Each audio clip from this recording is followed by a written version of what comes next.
I wish you could just, I don't know, like think in English, sound less like you're reading from a textbook and more like riffing with friends. It is interesting, isn't it? Yeah.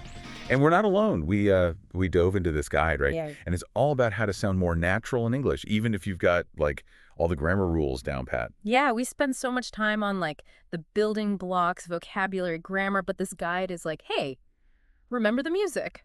It reminds us that there's this whole other layer to language, the music of everyday speech. Okay, I love that. The music of language. Yeah. So tell me more about that. What do you mean by that? Well, okay, think about it this way. You could play all the right notes on an instrument, right? But without the right rhythm and feeling, it's not really music. Language is kind of the same way. And one of the key elements of this music is something the guide calls out right away. Contractions. Right. Like saying I'm instead of I am, or can't instead of cannot.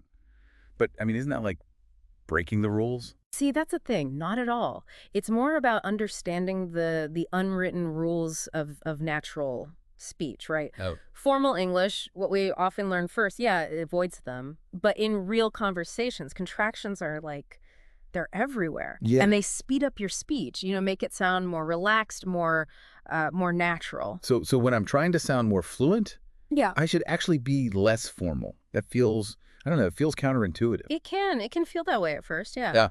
Yeah. But think of it this way, you wouldn't wear a ball gown to a casual coffee date. Okay, true. Contractions are like slipping into comfortable clothes for your conversations. Okay, that makes sense. So instead of saying like, I am going to the store, I'd say I'm going to go to the store. Exactly. And notice how that second version just rolls off the tongue more easily. It sounds more natural, more authentic. And that's the key here, right? We're trying to mirror how native speakers, like how they actually speak, not how a textbook tells you to. So it's not just about being like technically correct. It's about sounding natural and fitting in.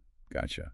What else did this guide highlight? Another fascinating aspect they dive into is intonation. Okay. It's like the unsung hero of fluent English. Intonation. So is that like the up and down of your voice?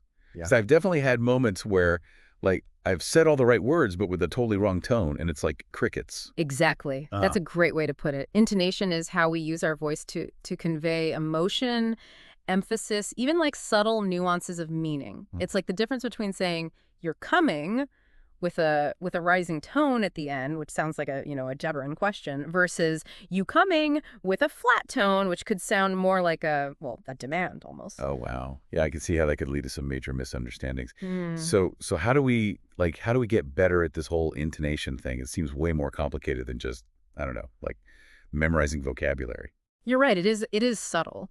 One of the best ways to improve your intonation is through, mimicry, basically. Okay. Don't just, passively listen to English. Try to actually repeat phrases with the same intonation and pacing you hear. Okay. It might feel a little silly at first, but it trains your ear and your speech pattern. Like I could watch a scene from a movie Yeah. and try to copy the actor's intonation. Precisely. Or even listen to podcasts, and you're already ahead of the game there. Pay attention to how native speakers use their voices, how they emphasize certain words, where their voices rise and fall. It's all part of the music of the language. Okay, I'm starting to see how all these pieces fit together. Yeah. But speaking of things that can trip us up, the guide also mentioned those little ums, likes, and you knows that sneak into our speech. Fillers. Right. I used to be so self-conscious about them, like I had to sound, super polished all the time. Yeah. Many language learners feel that way. It's understandable. We're taught to speak clearly and concisely. But here's the thing. Native speakers, they use fillers all the time. Really? It doesn't mean they're not fluent. It's just part of natural speech. So it's actually okay to use fillers. Yeah, in moderation, of course. Yeah. Absolutely. In fact, the guide, it actually emphasizes that a well-placed filler can make you sound more relatable, more human, you know? Yeah, it's like our brains just need a second to catch up sometimes. Yeah. You know what I mean? It's funny because the guide, it included all these interviews with native English speakers. Right. And I noticed they used fillers too. Exactly. It wasn't just like theory. You actually got to hear it, in action. That's such a good point. Hearing real people speak is so valuable. And those interviews, they highlighted something I don't know, really encouraging, I thought. Even native speakers, right? They're not perfect. Yeah. They make grammatical errors, they stumble over words, they use fillers. It's kind of it's liberating, I think, for language learners to hear that. Right. It takes the pressure off. Like you don't have to strive for this like impossible ideal of perfect English, which doesn't even exist. Right. Nobody speaks like that. Exactly. Yeah. Um, one of the speakers, I think they even talk about how they pick up, natural speech patterns by watching like TV shows and listening to podcasts. Oh, absolutely. Talk about meta. Precisely. It's one of the most effective ways to kind of internalize the rhythms and nuances of a language, but it's not enough to just, passively listen. The speakers, they really emphasize the importance of active listening. So, really paying attention to how words are used, the tone, the pacing, all of that. So it's almost like you're studying it, but in a fun way. Exactly. You're not just like memorizing verb conjugations from a textbook. Right. Another thing that really stuck with me was the advice to learn common idioms. Like those are always tripping me up. I could see why. Yeah, idioms, they're tough because it's those phrases where the meaning isn't literal, right? Right. So they can be really, really tricky for language learners. Like if you say someone is under the weather, you don't mean they're literally standing in the rain, Right. right? It means they're not feeling well. Yeah. Exactly. Right.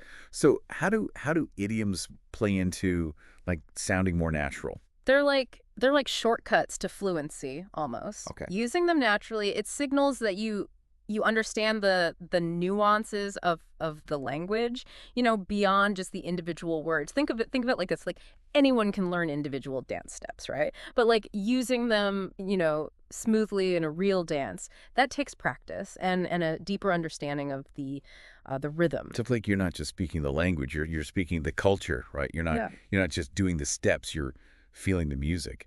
Exactly. And that actually brings us to a crucial point from the guide that I really want to emphasize. Confidence is key. Okay, tell me more about that. How does confidence play into sounding more natural?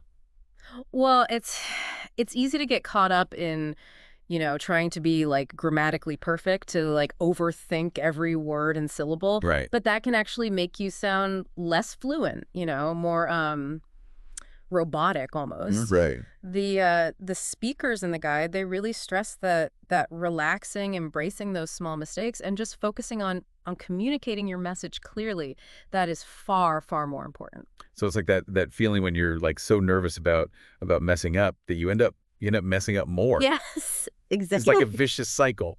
Precisely. Huh. The more you can let go of that fear, and just focus on connecting with your message and the person you're speaking with, the more natural and confident you'll sound.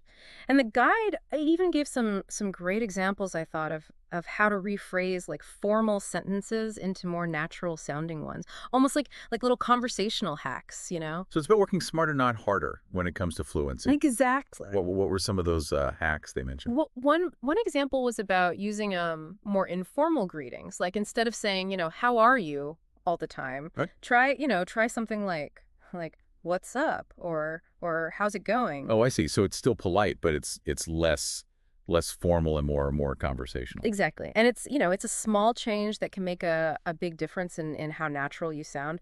The guide also talked about using phrasal verbs, which are those combinations of verbs and prepositions that are like everywhere in English. Like look up or run into or take off. Exactly. Those always seem so confusing to me. Yeah. But like I hear native speakers using them all the time. They can be tricky at first, but they're essential for sounding fluent. Like, Mhm. instead of saying, I searched for the information online, Right. Yeah. you could say, I looked up the information online. It's shorter, it's more concise, and it just sounds much more natural. Yeah, and it's shorter too. So it's like learning the secret handshake of English fluency. I like that analogy. And just like learning any new skill, it takes time and practice to, to master all these little nuances, but the rewards are huge, to be able to connect with people. Absolutely. It's about so much more than just getting the grammar right. You're right. Right? It's about like communicating with more confidence and more personality and just I don't know, more like yourself. Exactly. This guide really, really emphasized that. Like connecting with the music of English, it should be fun. It shouldn't be another like rule book that you have to memorize. Right. It's about feeling it. So to sum it all up for our listener today, if you want to sound more like a native English speaker, Mm, where should you focus your energy? that's a great question. I'd say, shift your focus from perfection to connection. Don't get bogged down trying to make like every single word and grammar rule perfect. Focus instead on connecting with the feeling of the language, the way native speakers actually use it, in the wild.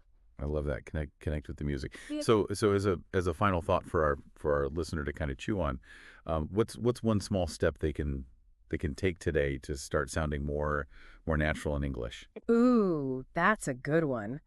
I would say pay attention to how you normally speak. What are some phrases that you use all the time? Maybe ones that feel a little, I don't know, formal or like they're straight out of a textbook. And try rephrasing them in a more casual way, the way you might say it to a friend. Just experiment and see what feels natural. Yeah, it's like a fun little like a language puzzle. Exactly. And even if you stumble a bit, remember we all do. It's all part of the journey. Yeah. Until next time, happy practicing.